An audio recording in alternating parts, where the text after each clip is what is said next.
Olá, hoje nós vamos para o capítulo 45 do livro dos Salmos. É o Salmo 45 na numeração grega e 46 na numeração hebraica. Eu quero lembrar você, explico sempre, esse salmo é um salmo que canta um louvor a Deus pela proteção que veio dele e o amparo que veio dele. É um salmo, o amparo da proteção divina numa situação muito particular, que eu vou explicar para vocês ali. Foi o momento em que Jerusalém vence Senaqueribe, É muito interessante isso. Então, se canta um louvor a Deus pela vitória de Deus ali em Jerusalém, mas pela sempre vitória de Deus na nossa vida. Muito importante saber, das famílias dos salmos, esse salmo é um cântico de Sião. Cântico de Sião. O que é um cântico de Sião? Um cântico de Sião é um salmo de louvor, mas especificamente cantando a glória de Jerusalém. Entende? Então na família dos salmos é considerado um cântico de Sião. Muito bem. A gente vai entender esse salmo porque esse salmo é o grande reconhecimento de Deus na nossa vida, do amparo de Deus na nossa vida, o grande reconhecimento que nós fazemos, e que o povo de Deus faz, por Deus ter amparado e protegido. Um salmo que é cantado por uma situação específica, mas que é cantado depois no templo, lembrando todos os dias a proteção de Deus. Um salmo que é cantado no templo todos os dias, tá bom? Todos os dias que se canta a glória de Deus e a sua proteção. Muito bem, vamos lá. Dá um like aí, isso, dá um like. Esse dia eu encontrei com uma pessoa e falou assim: padre, eu sou aquela pessoa, quando o senhor fala que dá o like, dou o like ali. Então dá o like aqui, isso, aquele joinha ali. Obrigado você que sempre me ajuda a divulgar esse trabalho. Então convide mais pessoas da sua casa, da sua comunidade, dos seus amigos, para fazer e percorrer comigo. Fala para eles, se inscreva no canal. É importante a pessoa se inscrever no canal, porque assim nós ficamos mais ligados. Se você se inscreve, todas as informações, todas as postagens, todos os vídeos eu passo para você, você fica por dentro de tudo que está acontecendo, tá bom? Vamos lá então, gente? Bíblia na mão, Espírito Santo no coração. Vamos ler o Salmo 45, o amparo da proteção divina. Salmo 45. Ao mestre de canto dos filhos de Coré, cântico para a voz de soprano. Agora mesmo eu vou te explicar isso. Deus é nosso refúgio e nossa força. Mostrou-se nosso amparo nas tribulações. Por isso a terra pode tremer, nada tememos. As próprias montanhas podem se afundar nos mares. Ainda que as águas tumultuem e com a sua fúria venham abalar os montes, está conosco o Senhor dos exércitos, nosso protetor é o Deus de Jacó. Os braços de um rio alegram a cidade de Deus, o santuário do Altíssimo. Deus está no seu centro, ele é inabalável. Desde o amanhecer, já Deus lhe vem em socorro. Agitaram-se as nações, vacilaram os reinos. Apenas ressoou sua voz, tremeu a terra. Está conosco o Senhor dos exércitos, nosso protetor é o Deus de Jacó. Vinde admirar as obras do Senhor, os prodígios que ele fez sobre a terra. Reprimiu as guerras em toda a extensão da terra, partiu os arcos, quebrou as lanças, queimou os escudos. Parai, disse ele, e reconhecei que sou Deus, que domino sobre as nações e sobre toda a terra. Está conosco o Senhor dos exércitos, nosso protetor é o Deus de Jacó. Você percebeu que é um salmo de louvor, um grande salmo de louvor, um salmo, como eu disse para você, chamado de Cântico de Sião, porque é um salmo que canta o louvor a Deus em reconhecimento e agradecimento por Deus ter havido feito algo grandioso, por Deus ter protegido e amparado. Muito bem, esse salmo, gente, ele é cantado numa situação bem particular. É o cântico de triunfo por ocasião da libertação de Jerusalém na guerra no Levante. Deixa eu te explicar uma coisa, nós já lemos no ano 701, o rei Senaqueribe, ele começa as invasões, né, pelo norte, né, pelo Reino do Norte, e avança até o Reino do Sul. Só que quando ele chega no Reino do Sul, Senaqueribe é assírio, né? Só que quando ele chega no Reino do Sul, ele encontra uma resistência muito grande de Jerusalém. E é quando ele tenta invadir Jerusalém, faz um cerco em Jerusalém, né, Jerusalém vence. A Bíblia relata para nós que aconteceu algo prodigioso, milagroso, e os anjos de Deus deram a vitória para Jerusalém. Muito bem, Senaqueribe, então, o rei assírio, foi vencido em Jerusalém com a ajuda divina, né? A Bíblia relata que os anjos de Deus venceram por Jerusalém. Olha, gente, na verdade foi um fato milagroso, porque era impossível que Jerusalém pudesse vencer Senaqueribe. Senaqueribe já vinha arrasando lá desde o norte. Então você imagina, e Jerusalém vence. Como foi um fato prodigioso, isso no ano 701 a.C., claro, né? Canta-se este salmo em virtude desta vitória de Jerusalém sobre Senaqueribe. E daí sai um salmo muito bonito mesmo. É um salmo de louvor, onde o salmo canta a fidelidade de Deus, o amparo de Deus, e mostra: Deus é nosso refúgio, Deus é nossa força. Ele mostrou-se nosso amparo nas tribulações. E o Salmo vem discorrendo sobre os momentos em que Deus está no seu centro, Ele é inabalável. Desde o amanhecer, Deus já vem em nosso socorro. E o Salmo faz um convite para que a gente possa admirar este poder de Deus, essas maravilhas de Deus. Vinde admirar as obras do Senhor, os prodígios que Ele faz sobre a terra. É um convite para que a gente possa reconhecer Deus. E há uma coisa muito interessante, faz um convite para a gente parar e perceber Deus. Reconhecei que eu sou Deus. É interessantíssimo. Vamos lá, deixa eu explicar algumas coisas que é importante. Olha que interessante, o Salmo começa com este versículo. Ao mestre de canto dos filhos de Coré, cântico para a voz de soprano. Vamos lá. Ao mestre de canto você já sabe que é. Significa que esse salmo ele faz parte daquele inário do templo, que geralmente é cantado no templo. Dos filhos de Coré você já sabe o que é.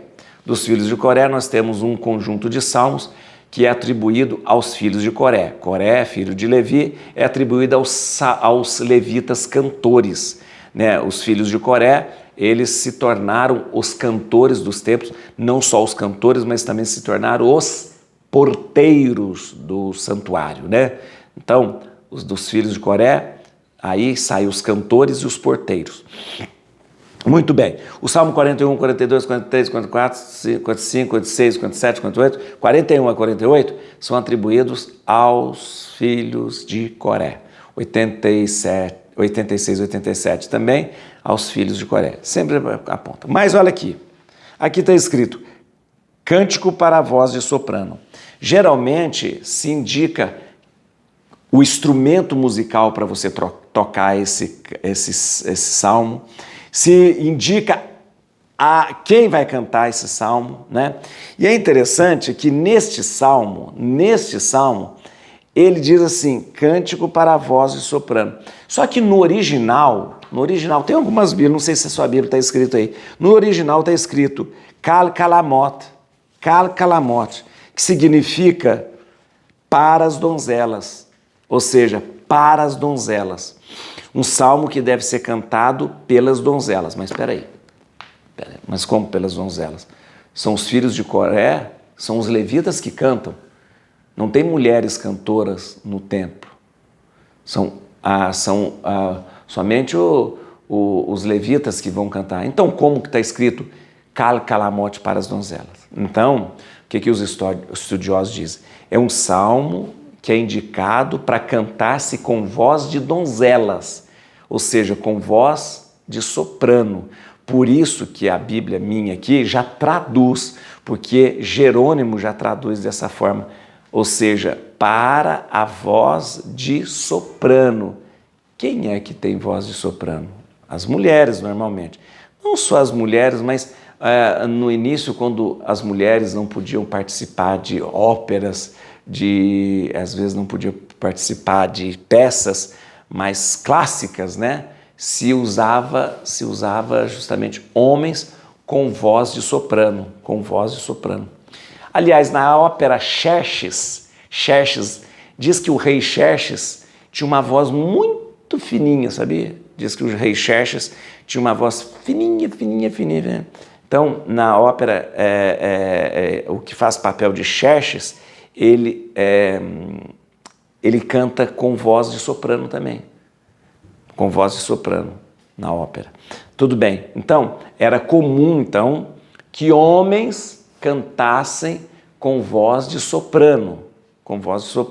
Então, o salmo, originariamente, ele indica assim, Cal Calamote, significa para a voz de donzelas. Tudo bem. São para se cantar com voz de mulher, como os filhos de Coré, ou seja, os levitas, aliás, não são os filhos de Coré, os levitas, que são os cantores do templo, são só homens, então eles têm que cantar com voz de soprano, que geralmente é voz de mulher, tá bom? Tudo bem, é um salmo, então, dos filhos de Coré, do inário do templo, que deve ser cantado com voz de soprano, tá bom? Vamos lá. Muito bem. O que eu queria dizer para você? Versículo 5. Versículo 5 fala aqui para a gente uma coisa muito interessante. Olha aqui. Os braços de um rio alegram a cidade de Deus, o santuário do Altíssimo. Acompanha comigo. Os braços de um rio, alegram a cidade de Deus. Qual a cidade de Deus? Jerusalém, né? Cidade de Deus, Jerusalém. Jerusalém é onde fica o santuário do Altíssimo, ok? Tá, mas vem aqui comigo. Agora isso é muito bonito, muito bonito. Jerusalém não tem rio. Nenhum rio passa por Jerusalém. Jerusalém está num Monte Sião, né? Jerusalém não tem rio. Mas espera aí, mas Jerusalém tem um lugar que chama Torrente de Cedron. A Torrente de Cedron é um rio? Não. O Vale do Cedron, que está em Jerusalém, o Vale do Cedron é um vale da onde cria um pequeno córrego, um pequeno riacho, quando a gente tem um inverno mais chuvoso. Quando a gente tem um inverno mais chuvoso, por ser um vale, ali vem uma torrente de Cedron, mas é um filetezinho de água, né, que a gente não pode chamar de rio. A Bíblia chama de torrente de Cedron. Nossa, mas Jerusalém não tem rio. Como está falando que é um rio, como que é? Os braços de um rio alegram a cidade de Deus. Peraí. Mas Jerusalém, como é que chega a água em Jerusalém? Opa, lembra? A gente até já estudou. Aliás, a arqueologia já descobriu. Existia um canal chamado Canal de Ezequias, que era um aqueduto feito pelo rei Ezequias, que trouxe água de longe para Jerusalém e desembocava na piscina de Siloé. Piscina de Siloé, lembra a piscina de Siloé? Onde Jesus mandou aquele moço lavar o rosto, o cego lavar o olho, quando Jesus fez barro na mão, botou no olho dele, fala, vai lavar na piscina de Siloé? Então, o canal de Ezequias desembocava na piscina de Siloé. Mas espera aí, Jerusalém não tem rio, e o Salmo disse que os braços de um rio alegram a cidade de Deus. Que rio é esse? Que rio é esse? os rios da bênção de Deus, os rios da graça de Deus. Mas há uma coisa aqui que você não pode deixar passar desapercebido. Ezequiel 47, preste atenção. Ezequiel 47 diz que do lado direito do templo brota um rio que inunda praticamente toda a Jerusalém. Um rio de graça, um rio de amor, um rio de salvação. A visão de Ezequiel, Ezequiel capítulo 47, diz que do lado direito do templo surge um rio que vai banhar Jerusalém, um rio que vem trazer justamente a paz a Jerusalém. O rio que banha Jerusalém, o rio, os braços de um rio que alegra a cidade de Deus, é depois visto na cruz. Na cruz. Do lado direito de Cristo. Do lado direito dele. Assim como Ezequiel disse, que do lado direito do templo brotava um rio. Quando Jesus morre na cruz, o soldado pega uma lança e abre o lado direito de Cristo.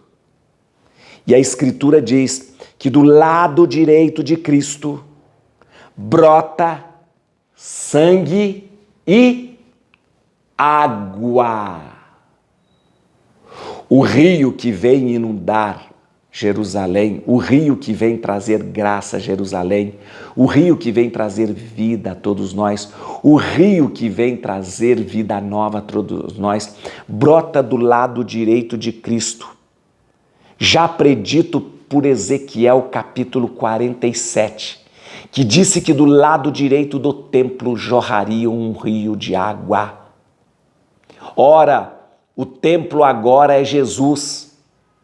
Não existe mais templo, porque Jesus falou assim, destrua esse templo e eu vou reerguer em 3 dias. Ou seja, esse templo vai passar, porque em 3 dias, depois dos 3 dias da ressurreição, Jesus ressurge como o templo. Por isso nós não precisamos mais de templo de Jerusalém. Jesus é o templo. Do lado direito desse templo, como diz Ezequiel, vai brotar um rio. Do lado direito de Cristo, que é o templo, brota um rio de água viva. Foi ele que disse para a samaritana, água viva, eu posso dar para você água viva. Muito bem, gente. Os Salmos traz isso para a gente.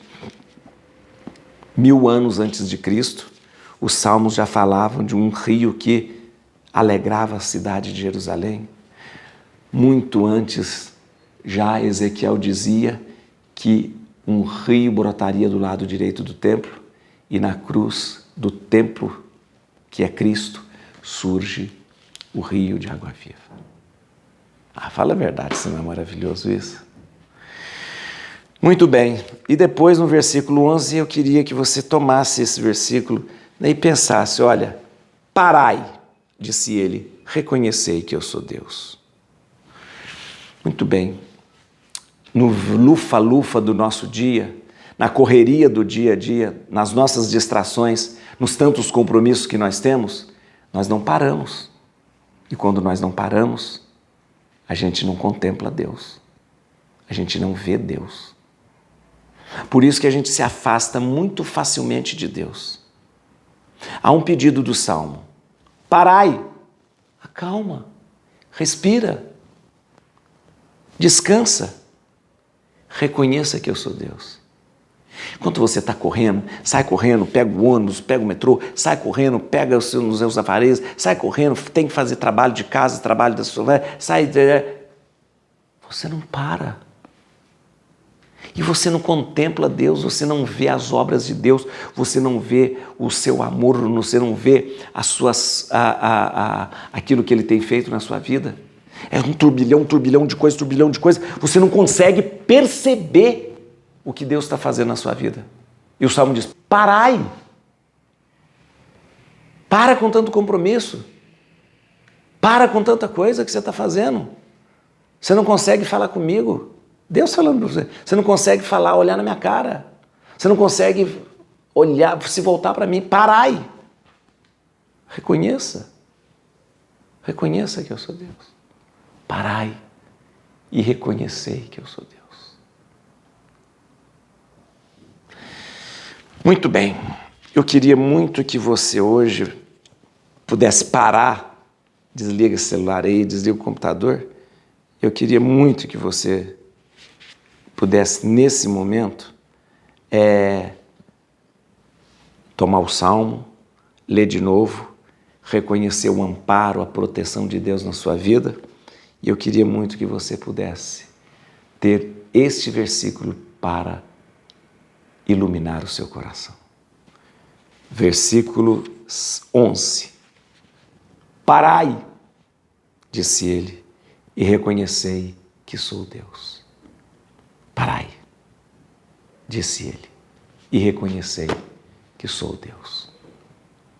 Et crucem Domini, fugit partes adversa. Vite teleu detribiuda, radix Davide. Aleluia.